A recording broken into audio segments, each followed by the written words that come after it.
Malaysia on the rise, battling obesity with bariatric surgery. Assalamualaikum and a very good afternoon. Warm welcome to all the Sinar Daily Life and Style podcast listeners and viewers. Together, you are with me, Dr. Zulkifli, as your moderator to discuss on the topic of obesity and also bariatric surgery.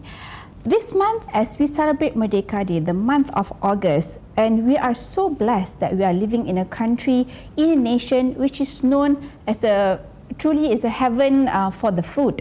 Okay, at the same time, it's a melting pot of cuisines and also cultures. But we also have to pause and ponder to reflect of an important health challenges associated with our eating habits. As we reflect back in 2023, where National Health Screening Initiative was done, which revealed that more than half of the Malaysian screen, which is about 53.5%, is either they are obese or they are overweight, where the overweight population, the percentage were about 31% and the obese population were about 22%, which is very, very significantly high. So sadly, because of this, Malaysia now ranks as the number one country in Southeast Asia for obesity, which is not good at all, yeah, Malaysians? Obesity is no longer just about appearance, but it's also associated and also linked with serious conditions such as heart diseases and also diabetes as well as also hypertension. And today we are blessed to have two distinguished panelists. I have a medical expert here on my left-hand side. This is Dr. Shukri Jahit, Muhammad Shukri Jahit. He's a consultant upper gastrointestinal and also a consultant general surgeon from Institute Cancer Negara Putrajaya, who has vast experience in bariatric surgery. He's not only dealing with bariatric surgery, also he's an expert in dealing with upper gastrointestinal diseases as well, including cancer. Other than doing surgery, he's also an expert in advising, giving nutritional advices. He's the president of the Parenteral and Enteral Nutrition Society of Malaysia, PANSMA, and he's an executive board member of both the Parenteral and Enteral Nutrition Society of Asia, PANSA, and Aspen PANSA. Welcome to our podcast, Dr. Shukri. Thank you, Miza. Thank you. And on my left hand most, I don't think he needs any further introduction. This is Professor Datuk Zamzani, which is also famously known as Chef Zam. So he's a well-known culinary figure who underwent bariatric surgery almost 15 years ago, right, Chef? Almost that? I did it in 2007. Okay. So it's been quite a long 18 years, I think. Yes. And he has lost almost about 100 kilos, if I'm not mistaken. It's about that, or 80 kilos? About 50. 50 kilos. Plus, okay, 50 kilos that he has lost. And he has been able to maintain his weight until the present day today. Thank you so much, Datuk, for coming. For both of our panel. I know that Mr. Shukri has been he's been operating for the past few days, every day except for today. So we're so blessed to have these two of our panels here. So without wasting any more time, we shall dive into this important topic. We'll kick off with Dr. Shukri first. I always start the conversation with the expert medical panels, okay? Since Malaysia has topped the chart, being the number one for the highest obesity rates in Southeast Asia, maybe Dr. Shukri can explain the health risks associated with obesity. I mean, beyond the just physical appearances, like we mentioned, the metabolic diseases as well, hypertension, diabetes, and also maybe you could elaborate further from your perspective. What are the main driving factors of this? Is it just because of purely the high calorie intake that the Malaysians are taking, our nasi lemak, our teh tarik, and also our roti canai? Or is there other contributing factors such as genetics, Malaysian genetics, or our sedentary lifestyle and lack of exercises? Well, thank you, Miza, once again for inviting me, and Sinar Harian for inviting me to this podcast. Well, that is a mouthful kind of question that you throw to me. Well, let me start from the very beginning. Okay, there are people who are lean, or I wouldn't use the word skinny lah, okay, lean, but they are not healthy, all right? There are also people who are obese, but they are healthy. So the question here, what makes us, becoming unhealthy because of the diseases that is related to either obesity or other diseases? Particularly when we are talking about diabetes, hypertension, cholesterol, issues with cancer, certain cancer that is related to obesity. So all matters counted to this problem is actually stem from the problem of inflammation that arises from the fat. Okay. So we have good fat, we have bad fats. Okay, so these bad fats are the one that drives the inflammation. Okay, that brings about all the issues with regards to obesity-related diseases as well as cancer. There are at least 8 to 10 cancer that's related to obesity. Okay, so if you have, a very bad kind of cholesterol or very bad fat in your body, and this inflammation continue on, day to day, month, and on yearly basis, and you do not do anything about that. Okay, and you must also remember that year after year we are also aging, and you are losing your muscle. So your metabolic rate, metabolic rate is going down, your inflammation is going up. So this will end up with all this, what we call as metabolic syndrome that comprises hypertension, diabetes, hypercholesterolemia, and other associated issues. And if you ignore this, definitely it will affect the other organs like your heart. You might get, heart failure, heart attack, kidney problems, things like that. So, again, try to answer your question just now. Why do we Malaysian, with this kind of culture, eating culture, why do we have this issue of obesity being one of the problems that drive a lot of comorbids among Malaysians? Is that I wouldn't blame the food. Okay, I would say it's the lifestyle. Okay, well, food is something that is for us to enjoy. God gave us the ability to eat and ability to enjoy. We have all these senses. When you see the food, you smell the food, you taste the food. These are kind of enjoyment. But the thing is, we do not eat in moderation, and we do not burn, the excess calorie that we have taken in. And to couple with this problem, the environmental factors, sedentary lifestyle, inactive. You spend a lot of time in the car because of the traffic congestion. We hardly walk. Okay, what more to say if whether you exercise or not? So it has to be a balance. It has to be a balance to maintain healthy lifestyle with diet as well as physical activity and exercise. Okay, so basically it's like the input and output. So whatever that goes into your body and how much the expenses in terms of how much calorie has been burned. So you have to have that to achieve a healthy, I would say, body weight and healthy lifestyle. You have to have that negative. So you burn more than what you consume. Yep. All right.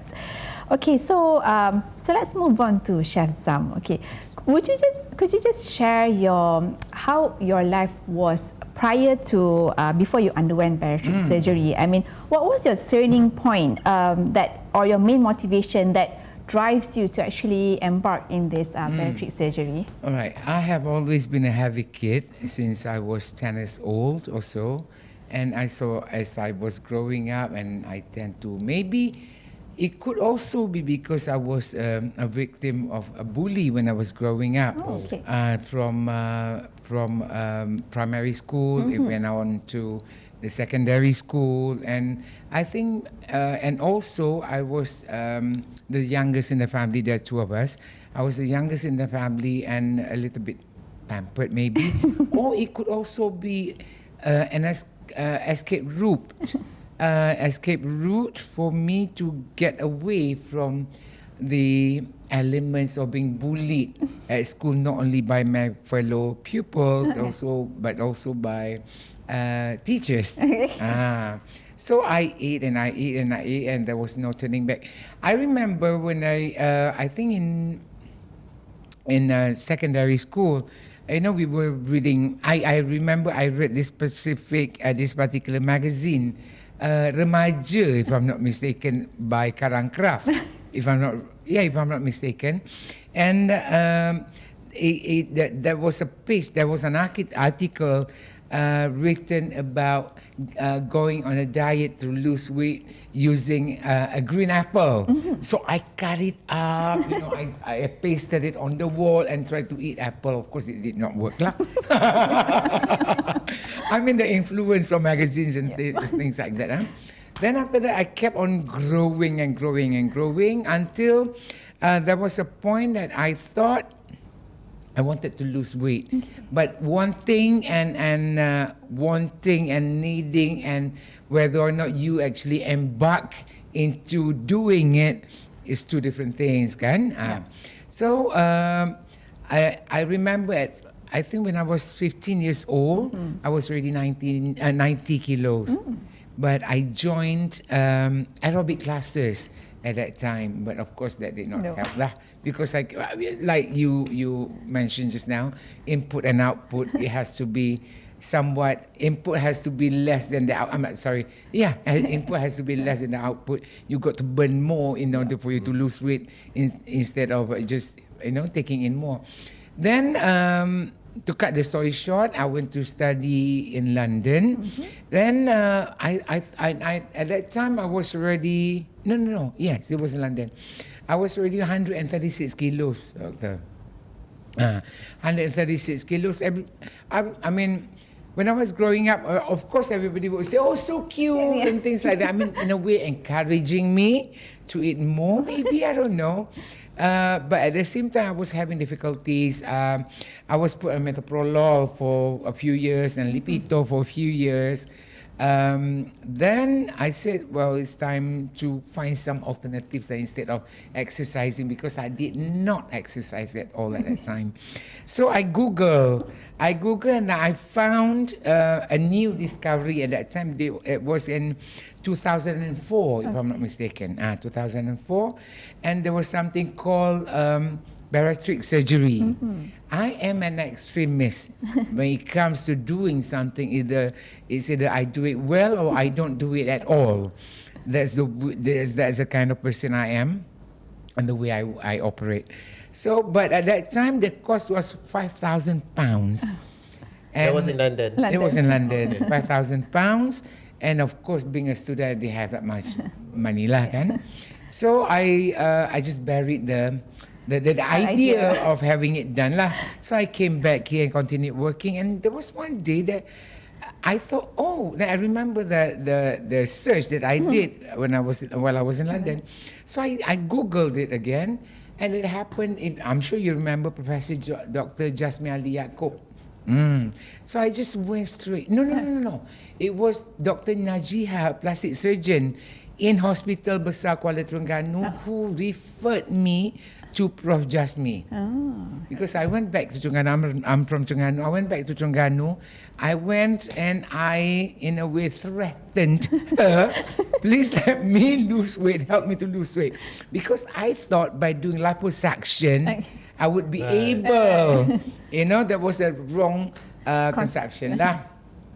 I thought if she did a liposuction on me, I would be able to lose weight and become normal again after so many umpteen years, kan? Well, she says that's impossible. Let me refer you to this doctor. At first, I was upset because she refused to do liposuction on me. But actually, she did me a big favor. So I went to HUKM at that time. Prof. Jasmine was at HUKM, and the rest is history. Okay. Okay. But he presented to me like a few methods, if I'm not mistaken. But I chose the one with no point of return, which was the stomach stapling. Okay. I don't know if that is if something new came out, which is more advanced. I'm sure there are now. I did not do sleeve. I did not do balloon. I said I want, because like I told you earlier, I am an extreme kind of person. If I were to do it, I'll do the most something that I cannot reverse. Okay. Because I know I love to eat. Okay. It's like all or nothing. It's like that kind of. Yeah, it's all or nothing, really. Okay. You take the risk. I did. I said, nak mati lah. I don't care. You know what? I was teaching at KDU College at that time. Right. And I just went in one day. I just went in to HUKM. I checked myself in. I did not even tell anyone. And I did it the next day. I think that night I texted my head of department. I said, I'm doing this. Are you crazy?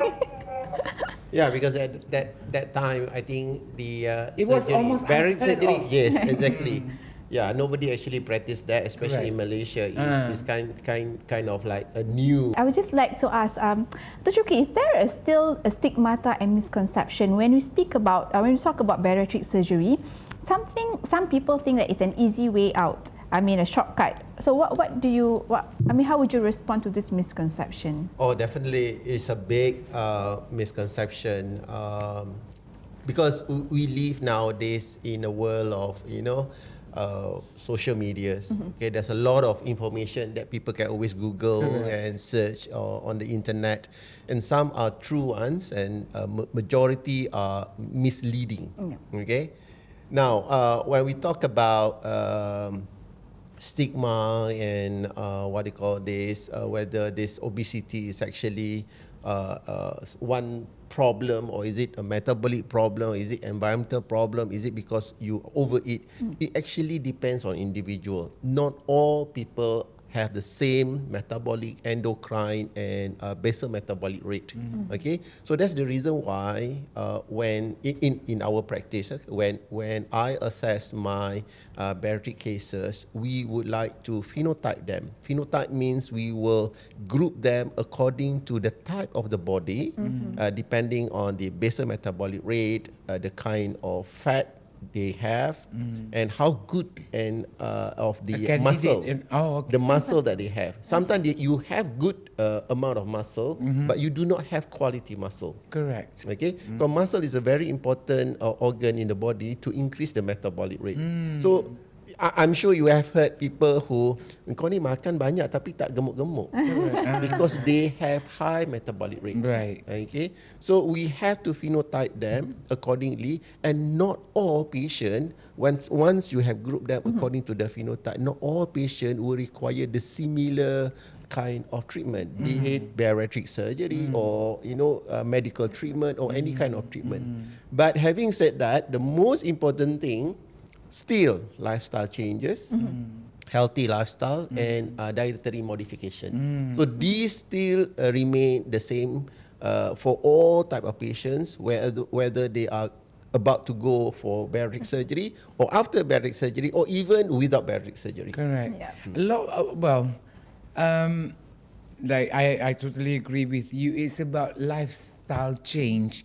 You not like when you go through or undergo a surgery, you can still eat like before. You still like behave like before around food. No, you have to change everything because it's no longer the same. Okay, so I think what Dr. Shukri will try to say is that the fundamentals, the most important fundamentals that the patient should understand is who are battling with obesity is these two, which is your lifestyle modification and also your dietary eating habits. Because whether you are embarking in, it's going to go through the bariatric surgery or after bariatric surgery, or you are those group which maybe you can try with the medication and lifestyle modification, you still need these two fundamental elements to be, you have to be strong in these two fundamental elements, yeah? So is there any other criteria when you, if someone who's struggling with obesity, what are the criteria that actually you would say, or this person is suitable for example, medical treatment, or this one would be bariatric surgery? Obesity is actually a complex problem. As I mentioned just now, it's the issue of inflammation, the type of fat that you have, amount of good quality, amount of muscle. But apart from all these things, apart from dietary and lifestyle, there are other components. The most important thing is your psychosocial problems. Okay, so a lot of us have issues with managing stress, having good amount of sleep, right, and the peer pressures. For example, in the office, even at home. Okay, now childhood obesity is in the increasing trend because of, just look at the parents. Yeah. Okay, so most of our patients, we can see if both parents are obese, the children are There's a high tendency, almost going towards that kind Right. of lifestyle and Yeah. that kind of issues, you see. So psychosocial problem is one of the most important thing that we need to assess, and their preparedness. Okay, sometimes it also depends on the support that they have. You know, we have a lot of patients that comes from broken family, you know, that they do not have the support. Support doesn't only come from financial part, but it also emotional and all along the way as the patient going through this kind of treatment. Also, doctor, I think it also has got a lot of to do with the social status Exactly. of a Exactly. family, because sometimes if you are from maybe a B40, I'm not saying all B40 are miskin or something like that, then, but B40 family most of the time they just grab whatever they can You're get right. their hands You're on. right. You're right. In fact, in medical data, in medical research and literatures, did mention that psychosocial status of a patient did what you call display an important role in the development In of obesity. shaping of the Yes. That's true. That's true. Okay, so now we have known the criteria, mainly is psychosocial. This is what Dr. Shukri has mentioned, one of the most important criteria when you want to address a patient for a bariatric surgery, and their preparedness mentally, emotionally, psychosocially. So let's go into a bit more deeper in terms of technical, in terms of the I mean, we won't go into what will be the steps of the surgery, but what That'll be fun. but we don't have that enough time. Maybe we could have a part 2 of our bariatric and obesity. Maybe Dr. Shukri can elaborate on what are the different types of surgery which are available in Malaysia, and also how do you tailor your patients accordingly to this? All right. Generally, in the medical field nowadays, whichever part of the world that is practicing bariatric surgery, there are two main what they call this bariatric surgery that we are practicing is either restrictive or restrictive with malabsorption. Okay, restrictive means you just make your stomach smaller like a tube. This is what we call a sleeve gastrectomy. Right. Okay, so it doesn't really change the overall route of the food that usually that you take. It goes into the stomach and then it goes into the small bowel. It doesn't really change. It's just that we make it smaller so that you eat less, because you can't control your you can't control your craving. So we control it by making your stomach smaller Mechanically. Okay? Exactly. So this is what we call as restrictive or sleeve gastrectomies. The other one is what we call as restrictive plus malabsorption. It is not really malabsorption, but what we would like to call a hormonal change that will appear after the surgery, and this is what we call as gastric bypass. Correct. And what we do in gastric bypass, of course, the restrictive part is to make it smaller, and then we will reroute the entry of the food or whatever that you have taken per oral from going through the first part of the small bowel, rather than going to the first part of the small bowel, it goes directly to the I would say the second part of the small bowel, and these will enhance a lot of hormones and the secretion of insulin, so you can control your metabolic syndrome much better. So basically, restrictive or sleeve gastrectomy is for those patients who doesn't have metabolic syndrome, for example, hypertension, diabetes, dyslipidemia. Basically, it's just obesity with maybe one or two issues with knee problem, back pain, you know, that kind of issue. Minor ones. Yes, exactly. Minor issues. Yes. And gastric bypass, on the other hand, or what we call as the hormone rerouting procedures plus restrictive, these are for those patients who has metabolic syndrome. Oh. All right, okay. So sometimes it sounds a bit scary, the gastric bypass, you know, although we don't go into the details, but yes, of course, it sounds a bit worrying. How did actually, I just want to go back to Chef Zam, since he already embarked in the surgery. Many people might be scared or fear of surgery. I don't. So what were your? Not at all. Okay, so because I would just like to ask what were your biggest fears and how did you overcome that? And My biggest fear, okay, when I went to HUKM, there are 2 wings. Okay. Common wing and private wing. My biggest fear was how was I going to be able to pay the bill.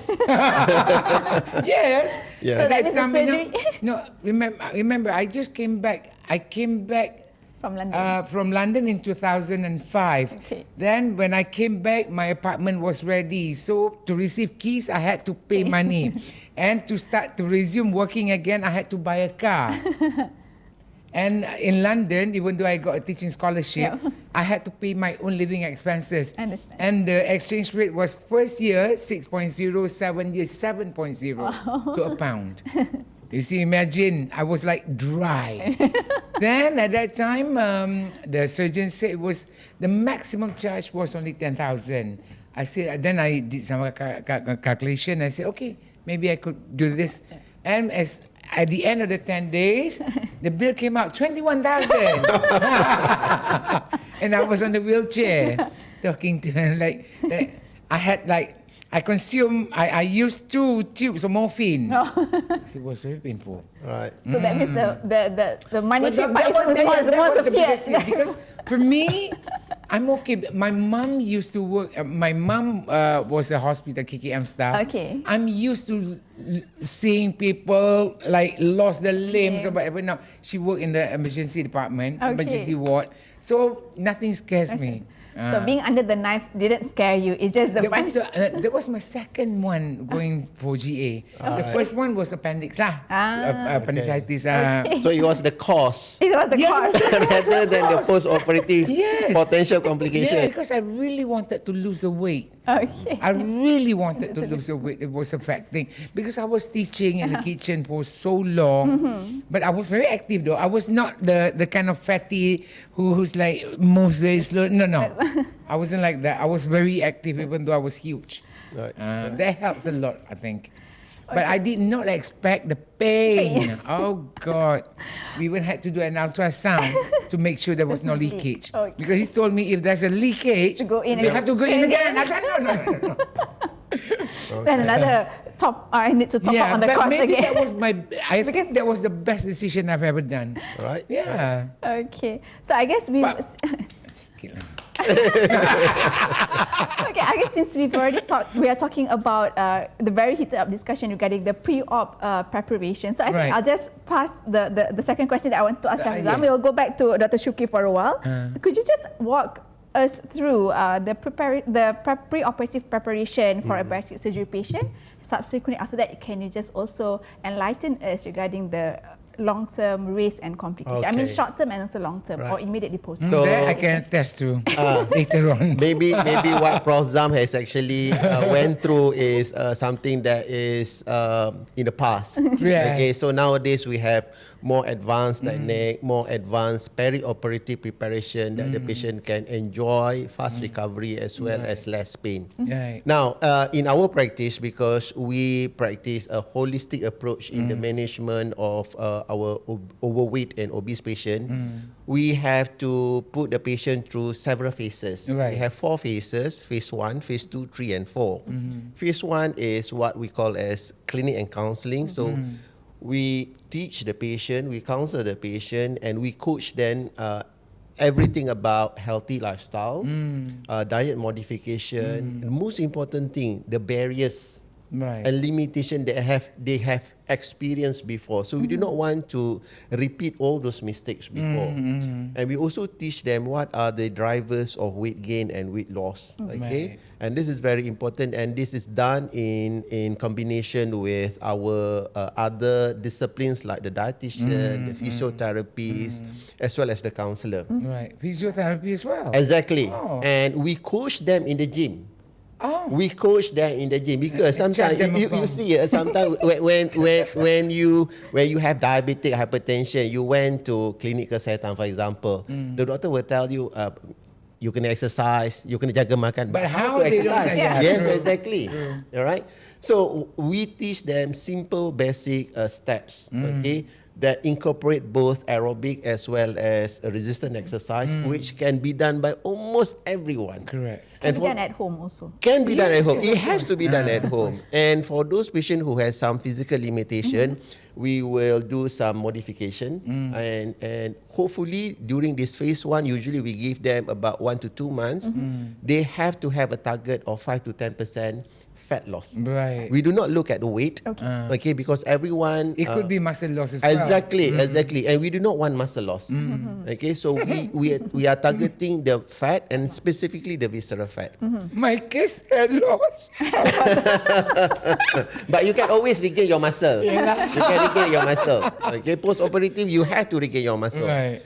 Now, once they have targeted this, they have achieved this targeted 5 to 10% fat reduction, then they will go to phase 2, which is the surgery. And this will take about 2 weeks, Alright. where we put them on meal replacement therapy. Right. So meal replacement therapy is just that we give them low calorie diet. Why do we replace their normal meal to a formula or what we call, kalau orang Melayu cakap susu lah. But it is not actually susu. It's a specialized formula, a medical formula, so that we can accurately calculate the calorie, but at the same time we are giving them adequate protein.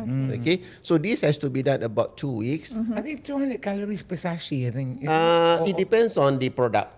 It depends on the product. Some product comes in sachet, some product comes in the can, some product come in ready to drink bottle. Right. So it depends. Right. All right. So we will work together with our dietitian in giving the advice to our patient. So once this is done, we will also incorporate further intensive exercise. The exercises that we have actually taught them before, we add more intensive exercise. And in phase 2, they have to lose another 5 to 10% of their visceral fat. So this actually help them to actually improve their Recover better, kan? cardiac response to Right. the stress during the surgery. And for those patients who has sleep apnea, micro sleep, all those issue with hypoventilation, they have to be put on CPAP machine. Okay, so this is the preparation on second phase, and on the third phase they will definitely go for surgery. And nowadays we call what we do to all our major cases going for major surgery is that enhanced recovery after surgery. Right. Okay, meaning that they can eat almost immediately after surgery. They shouldn't have any pain. They should be ambulating out of the bed almost immediately the next day. Sometimes when we do the surgery in the morning, by evening they have to already walk. Right. All right. So these are the recovery that we targeted from them, and they need to be counseled and understand the flow. Right. And in phase 4 is long-term follow-up. Long-term follow-up is a must for everyone. Okay, until when and they decided that okay, they do not want to come for follow-up, then that's the end of the follow-up. But we will usually call our patient for continuous follow-up. And during this follow-up, we rarely monitor the weight, because sometimes you may gain weight because you regain muscle. True. Right?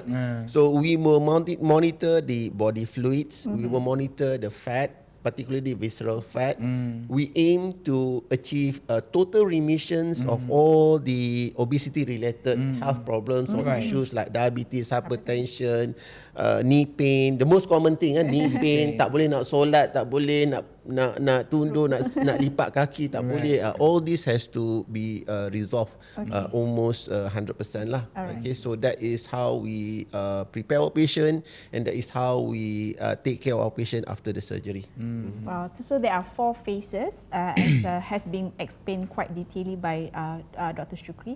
So next, since we already know what is the preparation prior to the operation, so what are after this the risk and also the possible complications that the patient, I mean, when we counsel them, so what are the things that we should they should know? The most common complications are malnutrition. Correct. After the surgery. And that's the reason why during the phase 1 and phase 2, we put high priority on their acceptance and preparedness with regards to understanding the importance of nutrition. Right. you can imagine after the surgery, you can eat. You have to eat less because that much only your Is stomach it can true accommodate. that the new pouch, in my case, was only 50 cc?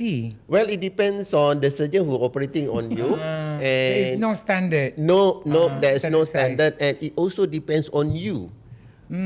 Only you will know how much you can eat. Right. So what we normally do is that we will give a patient immediately after the surgery a glass where we will measure Right. 25, 50, 75, 100. We put in the cup, in the measured cup, water, and we ask the patient to drink at one go. Okay.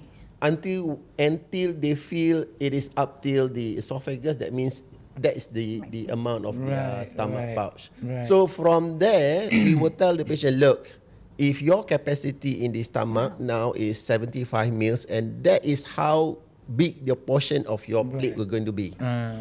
So they have to always remember that. Okay. Because failure to actually understand the capacity, they will have reflux. Right. And which is a common problem after bariatric surgery in majority of patients in Malaysia. They're having this reflux. I'm still having it sometimes. And I overeat.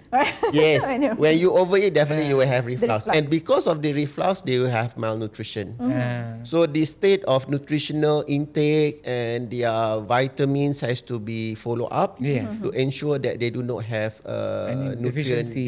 deficiencies. Yes. Okay. All right. Okay, so mainly is the malnutrition that the most important thing that we have already highlighted as the complications, and also the reflux. So whatever the amount that you're supposed to eat post-surgery, you have to comply to it, because if not, then you will be suffering about the reflux. Right. In my case, I was only Allowed I was only given permission to eat half of biscuit Mary after 10 days. No, that's the problem. Nowadays, a lot of patients, when they undergo surgery, they are not told to measure their capacity. And therefore, when they eat, because we come from different cultures, Yep. True. and different type of food that is available at home.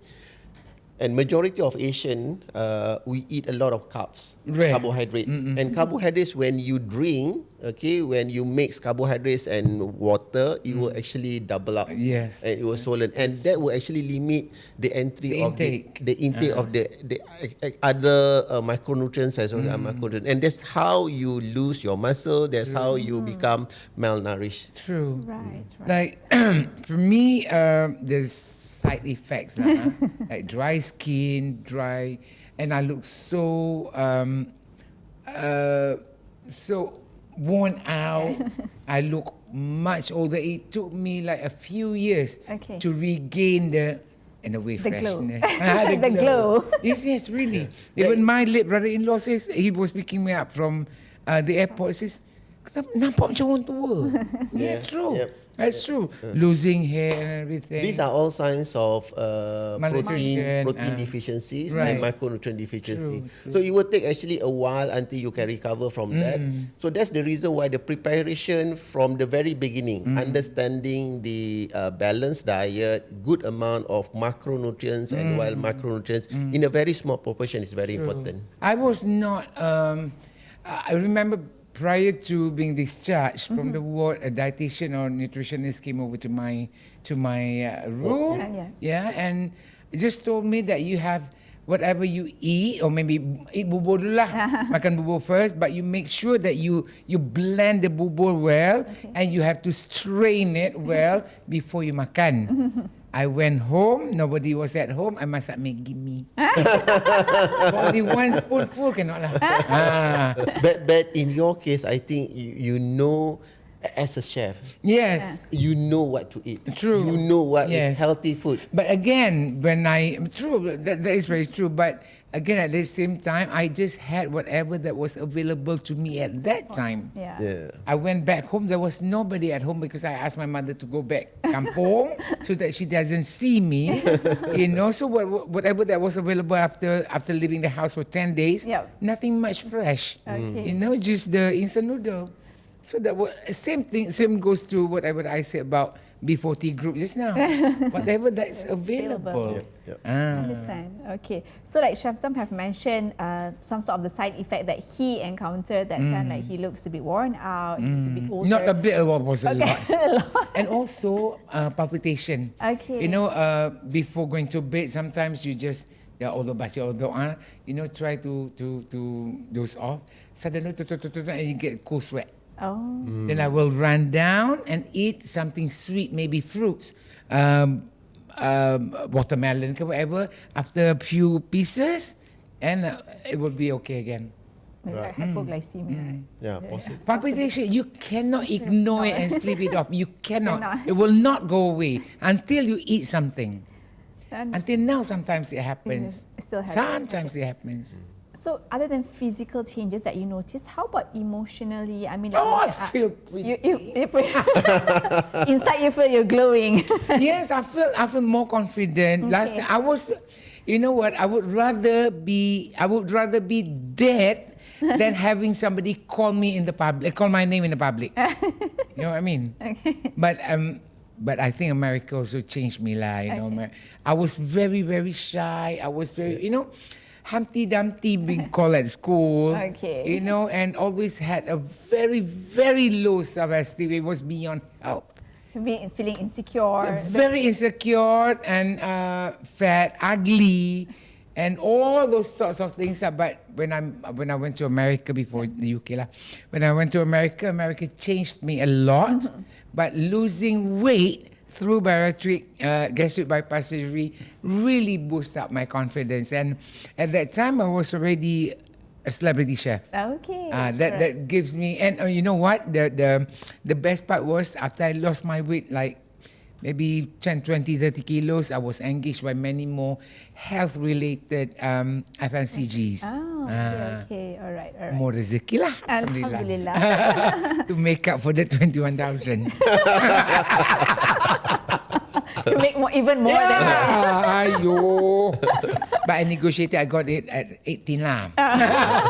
No, now it's 24,888. You can withdraw from SP account too. Oh, you're giving all the tips. Go and see Dr. Shukri.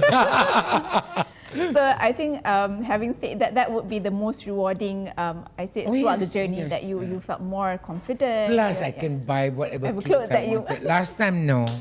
Last time, 3XL. And I could only buy things from the US, you know. It was almost impossible for me to walk into any departmental store ke, any kedai baju ke, to get my size. No, impossible. So maybe before we end, maybe a chef could actually tell us how did you able to maintain your weight for the past now 2 years? Okay, me, I am not a very disciplined person. I will eat whatever I want to eat. Even before we came here, so I had a little piece of chocolate, white chocolate, not very good lah. But I will eat whatever, doctor. But because of the capacity is very limited, not as much as before. Even though it is now, the portion size I could eat is a bit larger than maybe the previous 10 years. Yes. You know, I will gain weight now. I will still gain weight 1, 2, 3, even 4 kilos sometimes. Not because of the main meal that I eat, because whenever I eat the main meal, it's only a little bit. Like nasi is just a little bit, noodles also a little bit, but they are also, amazingly, I don't know what happens, doctor. Sometimes I can eat a lot, really. You know? But I will only gain weight, I think, from all these junks. Chocolate, ice cream, all pastries, cakes. You know, that kind of things that makes me gain a bit more weight because if I'm not disciplined. But at the same time, I counter by going to the gym every day. That's the most important thing. Important point there for the audience out there. I just this week I don't go lah because I just had some PRP and exosome injection yesterday, so I will have to rest for the whole week. I go every single day. That's good. That's good. That's good. Because I want to eat. Let her close. Yeah. That's actually the main thing that what Dr. Shukri has mentioned, the post-surgery, these are the things that we have to follow up. It's not just doing surgery and then after that you just can eat whatever you just want. be active. Yeah. Just be active. Yes. I am a strong believer. You eat, you get out. So meaning to say, whatever you can eat, whatever you want, but you have to burn it out. You have to be responsible with what you Right. eat. Yeah. Indulge life. Don't limit yourself, but be responsible. Exactly. Okay, so before we end our session for today, I think just a final question for Dr. Shukri. What advice would you give to the someone who is considering for bariatric surgery but is still hesitant? I mean, they want to do it, but they are not so sure because of fear. I mean, finances. KWSP? Also Well, psychosocial. I think, of course, the cost is one of the issues that will determine whether you will actually go, for your bariatric surgery or not. But the most important thing is that you have to understand the journey that you're going to go through. Nowadays, we have a lot of bariatric group support. You can always engage with them. I don't want people to ask me anymore, don't. Because I've got so many inquiries. Can you please tell me your Maybe not Chef Zam. Maybe not Chef anymore. Zam. Maybe not Chef Too Zam. long. You can find Dr. Shukri in Dr. IKN. Shukri is here. We have a lot of bariatric support group who have actually undergone various kind of surgery and therapy from various doctors in Malaysia. You can ask them to ask their experience. There's And- social media support groups as well. Yeah, exactly. And from there, you choose one doctor or one institution for you to have a follow-up and maintain their follow-up. Maintain your follow-up. And of course, you must be prepared, okay, mentally, physically. And with or without the advice from the doctor, you must make sure you have to change your lifestyle. True. Okay? Be active, engage with some kind of exercise that you can consistently doing it, throughout your journey in this bariatric, treatment. Okay. Anything else that maybe Chef Zam- Of course, there are some failed cases, but due to whatever reason lah. But never mind, go and see him.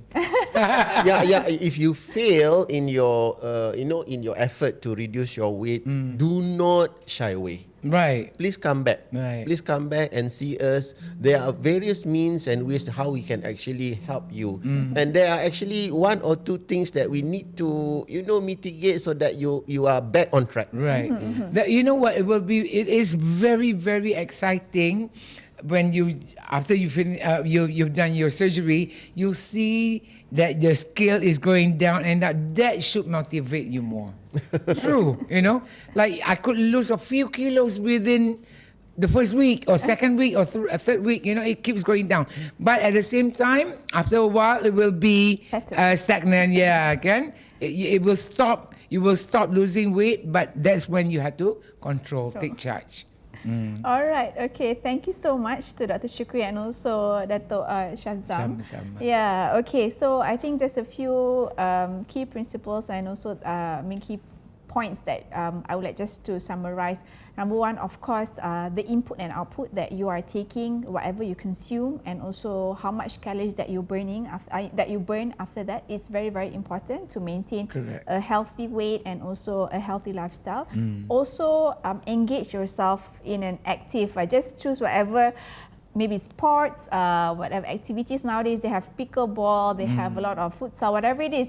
Just But not mahjong lah. make sure that you have to Mahjong, move carrom around. doesn't work.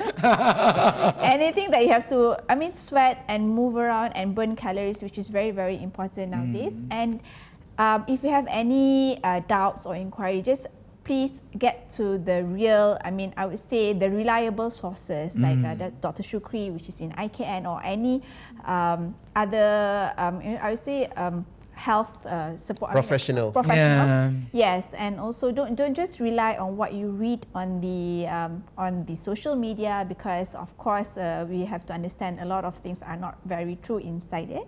So you have to get directly to the experts. Like Dr. Shukri, he's in Institute Cancer Negara, and also you have the social support group, like what has been mentioned. Please block me. Okay, so to all of our audience, I hope you have enjoyed our session for today. Don't forget to follow all Sinar Daily social media platforms and download Sinar Daily new and improved mobile application. Stay tuned for our next episode next month. Till then, take care, stay healthy, and don't forget to count your calories. Let's fight obesity and metabolic syndrome together towards a healthy nation. Hopefully next year we will be no longer number one. Hopefully, Yep. Mr. Shukri. All right. So I'll see you guys again next month. Assalamualaikum. Bye.